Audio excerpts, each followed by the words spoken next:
people. So where we at now? Are you still guys still with Ambitious? What's going on? Nah. We fully indie right now. No way. Damn, you left too?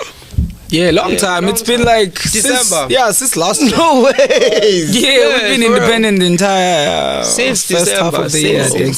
Yeah. Why did you guys leave? I mean, it was time. I think We it was grown time now. more than anything. I was also for cooler now, so that's why we just wanted growth more than anything, you know. Because us wanted to go to tap to the African market, so it's like now it's us to tap to the African market. So when we feel like if we tap to the African markets, we're gonna lose our people here locally. Yes. Yeah. So we're like, I think if vision I suffer now. But it's more than anything. I was not working with them, but now we just wanna go shoot to the other side. Yeah, that's why we left. And did you get to what was due to you guys? Did you get your monies? Definitely. Throughout the whole contract? Yeah.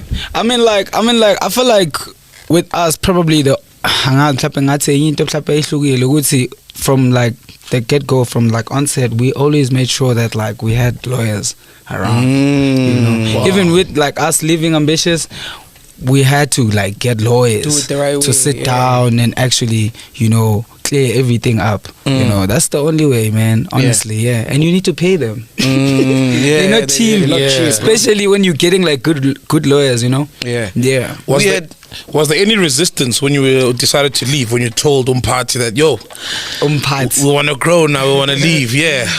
I won't lie. It was not like that, but it did refuse. It like say, because we build the whole brand together. You understand? So it's never easy like that.